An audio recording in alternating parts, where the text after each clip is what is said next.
Bismillahirrahmanirrahim. Dear students of class 10, as we have started exercise 3.4 and we are on question number 1.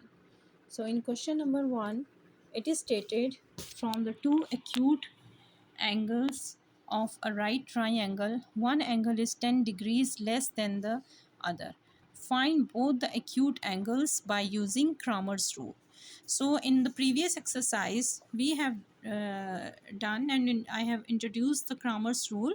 आप सब लोग familiar हैं कि Cramer rule की application कैसे होती है.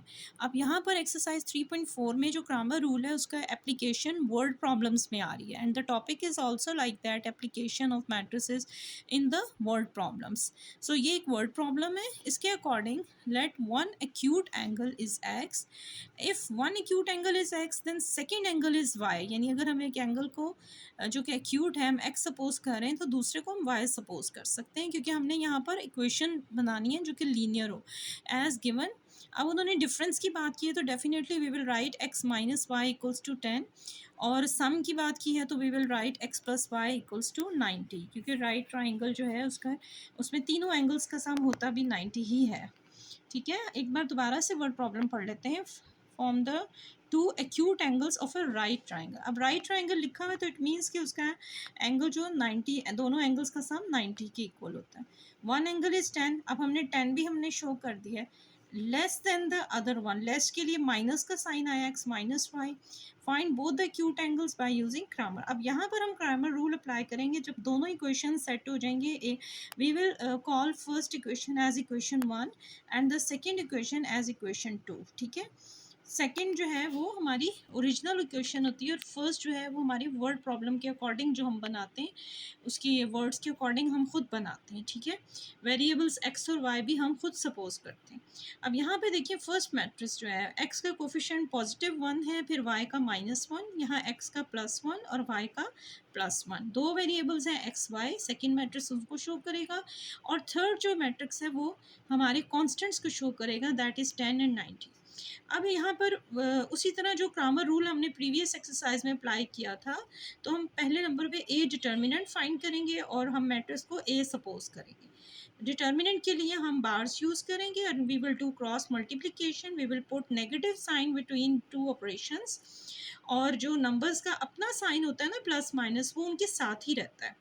तो 1 into 1 is 1, then minus and minus plus 1, so it will be 2. तो A determinant is 2 which is not equal to 0.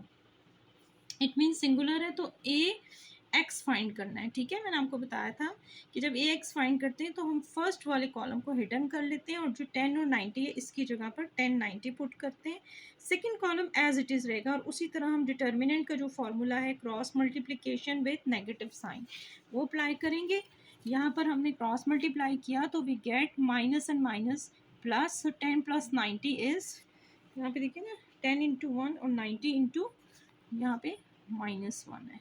ठीक है, तो ये माइनस हो गया प्लस. तो 10 प्लस 90 इज़ 100. तो ए एक्स हमारा 100 यानी वैल्यू निकल आई 100. अब ए वाई निकालना है, उसी तरह डिटर्मिनेंट के बार्स लगाएं. अब यहाँ पर फर्स्ट कॉलम जो है हमारा आ जाएगा एज इट इज़ और जो सेकंड कॉलम है वो हिडन है वाई की प्लेस पे. उसकी जगह पे हम कांस्टेंट कॉलम 10 और 90 को लेंगे, क्रॉस मल्टीप्लाई करेंगे. 90 1s are 90 and minus 10 1s are 10. So it will be 90 minus 10 which is 80. ठीक है, अब ए वाई की वैल्यू 80 के इक्वल आ गई.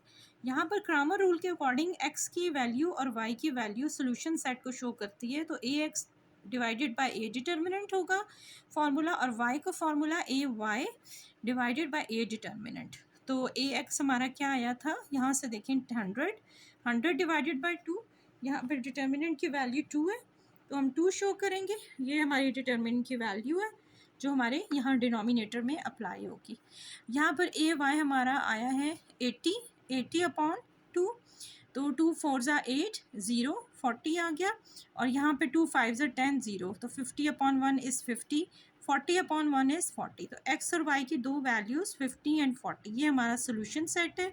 तो इस तरह से हमने एक वर्ड प्रॉब्लम की रीडिंग करके उसको क्रामर रूल के अकॉर्डिंग हमने एप्लीकेशन करके हमने उसको सॉल्व किया. तो finally we get the solution set और तमाम वर्ड प्रॉब्लम्स में आपने इसी तरह से अप्लाई करना होगा. Now the second problem is इस वीडियो में मैं आपके 2 प्रॉब्लम्स एक्सप्लेन करूँगी, थोड़ा सा लेंथी प्रोसेस है।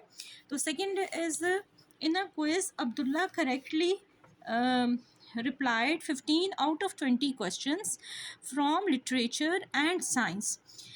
Science reply is credited ₹10 and find the number of correct replies of literature and science separately. ठीक है, एक बिल्कुल अलग सा वर्ड प्रॉब्लम है क्विज से रिलेटेड, और इसको हमने किस तरह से सॉल्व करना है कुछ उन्होंने मेंशन नहीं किया कि ग्रामर रूल लगाएं या मैट्रिक इन्वर्जन मेथड लगाएं, तो आपकी अपनी चॉइस होगी जिसमें मेंशन ना हो।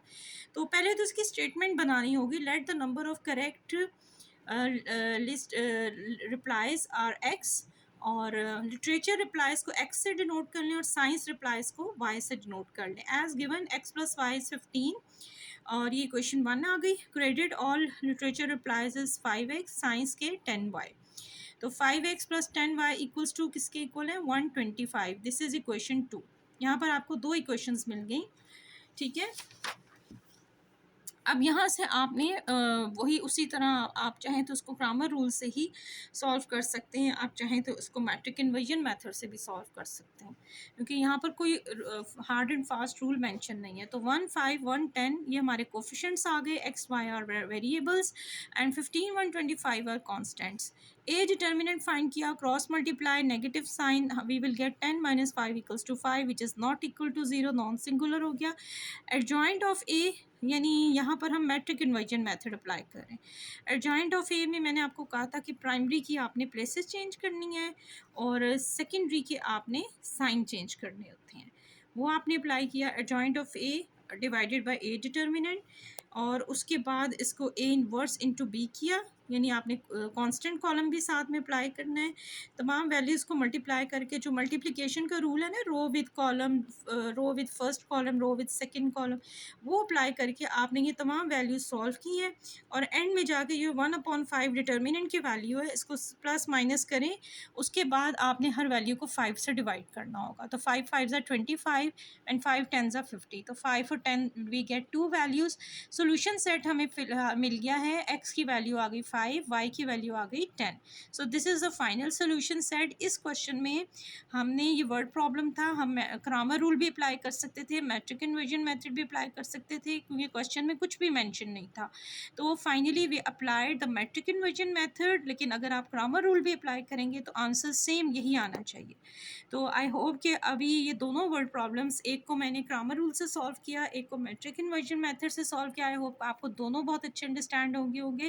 तो इसके साथ मैं अपनी वीडियो एंड करती हूँ। अगर आपको ये दोनों प्रॉब्लम क्लियर समझ आ गए हैं, कमेंट बॉक्स में अपने कमेंट्स से मुझे आगाह करें, और कोई क्वेरी हो तो उसके बारे में बताएं, और अगर वीडियो पसंद आई हो तो चैनल को सब्सक्राइब और वीडियो को लाइक करना ना भूलें। अल्लाह हाफ़िज़।